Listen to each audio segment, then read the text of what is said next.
Hello everyone, welcome back to the gallery. So in this week's topic, I will be exploring the participatory culture in the music culture. And who is it going to be? Obviously, it's going to be Ren. And I will explore how Ren completely changed how I engage with music. And before we start off, I'll tell you a bit of introduction, a bit of story of how I got, how I stumbled upon his music. So, how did I stumble upon his music? Well, it was a normal day in campus while I was like working on my assignment. This was like last year, yeah, last year in 2025. I forgot which month. Uh, I was like, listening to some music, going through the playlist sorted by the algorithm, and I stumbled upon his music, and its title is High Ren.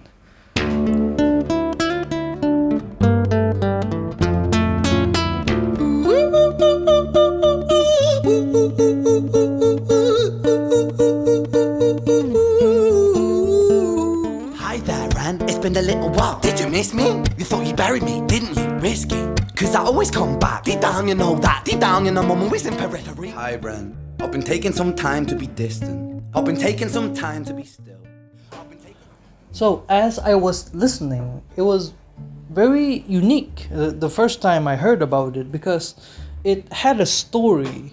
Now, I'm not saying that other music does not have a story, but for this one, it had a clear story, a very cohesive story, and also it was different sounding from other like popular music. It was very different, something that is new to me.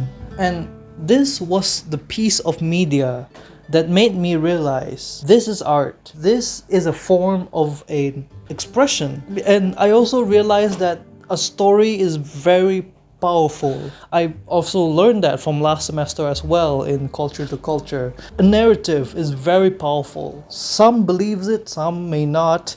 If majority of people believes it, then it becomes a social reality. So story is just a very powerful drug. Just like the hypodermic needle, people just consume and consume without thinking. So you may be wondering, what is the story about in High Ren? Well, it is basically about himself. It's about Ren, but the way of him expressing in the video is like a split personality kind of thing, where the other one is a more softer version of Ren, and the other one is a more aggressive but protective side of Ren. And these two are trying to like figure each other out. Now, how did this change me? How did this video change me? Well, from that video, I realized what is art. I realized art is not just a painting, People always say, oh, look at this art, and it's always the painting. But art can be in any form. Art can be a video form.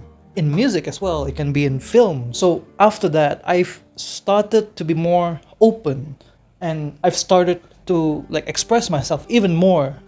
Just because of Ren, just because of that one video, the Pandora's box of creativity is open. I was inspired, This also like impacted me like academically, Presentations suddenly become a performance. Essay isn't just only in one structure. It can be multiple structure. So it literally changes my perspective on things. It was very eye-opening in a way. And just like how Ren inspired me, I also wanted to inspire others, not only through words but also my actions. As the saying goes, action speaks louder than words. And that's what I've been wanting to achieve this whole while.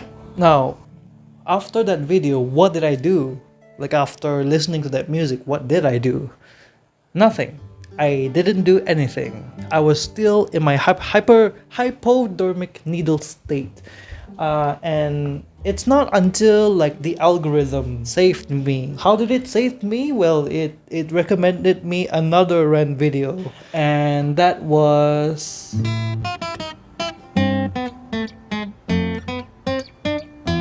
It was quiet dark night in an empty street somewhere in London City. Well, she knew this town, she knew this floor because she walked it about 1,000 times before. She wanted to escape. Can you blame?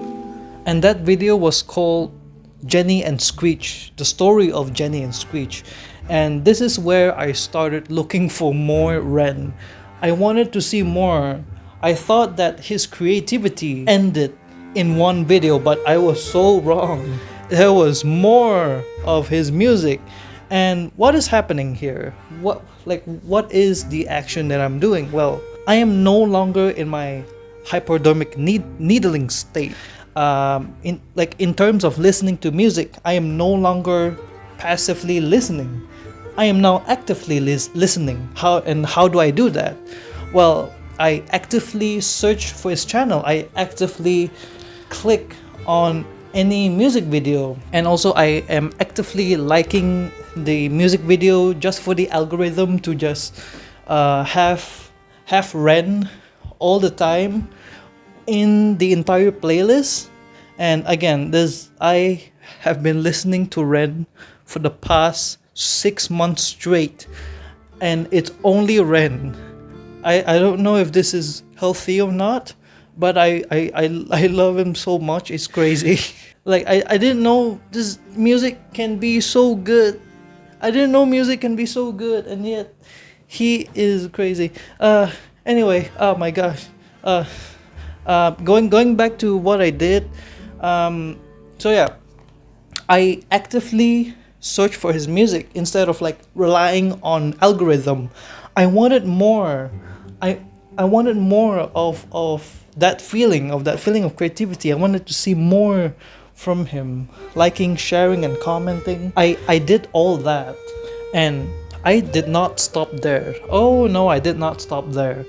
I went and watched people's reaction to his music. I love to watch people's reaction to his music, and one of the YouTubers that I stumble upon is called Rosalie Elliott. The reason why I love to watch her reaction is because she also loves what Ren does, and she understands why. She analyzes the art that Ren is giving out. She understands the message.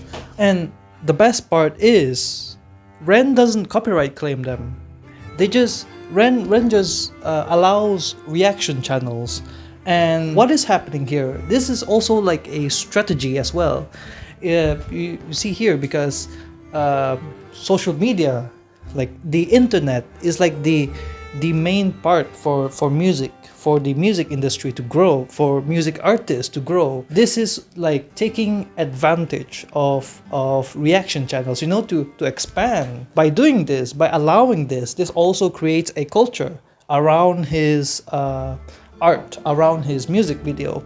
It creates a reaction culture, and it also have a cultural impact, because Ren, his theme is very because Ren, his music, his theme, it touches more on personal, societal issues, and it turns them into art.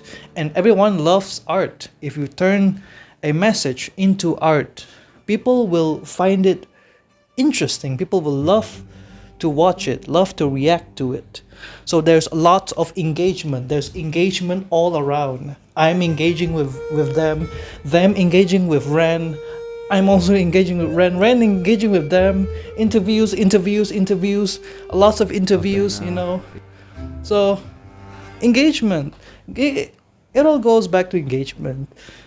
Now I'm going to analyze further into his strategy. How does Ren promote his music? So for me, from my perspective, the main platform that Ren uses is YouTube. Ren's main platform is YouTube. And how does he use YouTube? Well, in YouTube, there's this thing called YouTube Shorts. And he uses YouTube Shorts to tease, or to either tease or promote an already existing music video. Now, for the longer format videos in YouTube, it's where he puts his official videos. And how about outside of YouTube? Well, for outside of YouTube, he has Instagram. And what does he post on Instagram? Well, sometimes he posts personal stuff like daily lives, or he also posts a lot of music, and also highlights in regarding the music video, highlights from the music video.